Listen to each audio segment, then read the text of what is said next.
Hi, GM here. Welcome to another edition of the Digital Mailbag.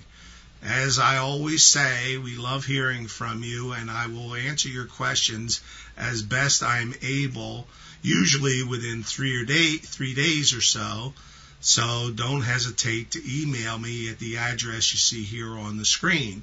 Anyway, got a letter here from a reader who says, I was wondering, since counting is basically useless with online casinos, would flat betting and basic strategy be effective in their blackjack games? I am in Japan and blackjack tables aren't easy to come by. My answer was to this person is by playing perfect basic strategy and flat betting at an online casino, you cannot get any advantage other than what might be offered by sign-up bonuses, frequent player points, that sort of thing. But as I explained to him, the losses can really be very small. For example, if the house edge at a blackjack game is 0.5%, which is very typical, and you were to play 1,000 hands at $5 per hand, you would end up betting a total of $5,000 in your play, and you would expect to lose 0.5% of that $5,000, or about $25. Now, let's say you signed up at that casino with a $300 deposit, and they gave you a 50% bonus or something like that.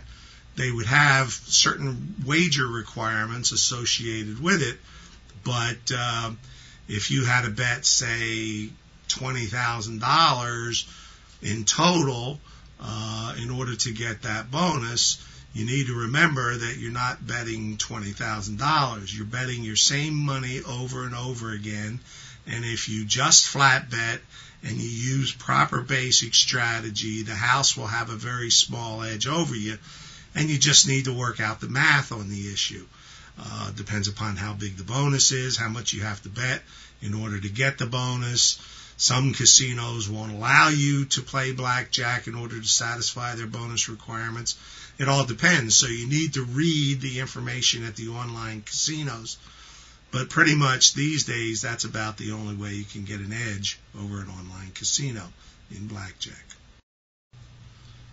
I have another question here from a reader. I have a question about how deep I should play into my bankroll on a session. I play a minimum $25 bet. I bet $50 on mid counts and $75 or $100 on true counts of 4 or higher.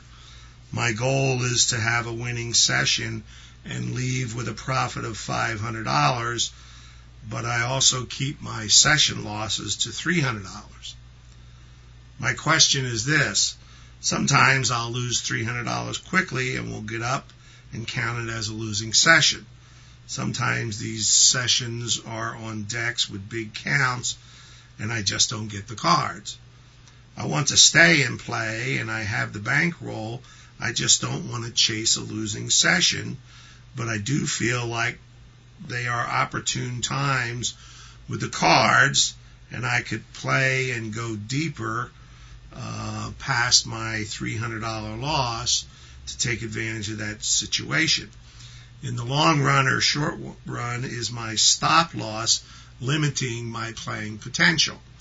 And my first response to him was that unless he's playing a single deck game, he's basically using a 1 to 4 bet spread, which is really too small to begin with.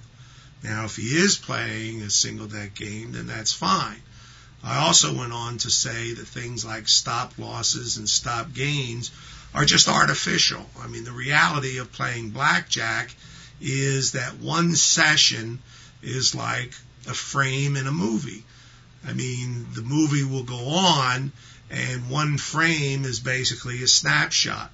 What happens in one playing session makes no difference. Now, from a psychological point of view, it might make a difference, but the reality is that stopping at a certain profit or stopping at a certain loss will have no effect whatsoever on your long-run results. If you've got the money, if the game is good, then you ought to keep playing, win or loss. I'm in favor of keeping the playtime short because that's less exposure and will keep out the welcome mat at the casino. But stop losses or stop profits do absolutely nothing to change your long-term results.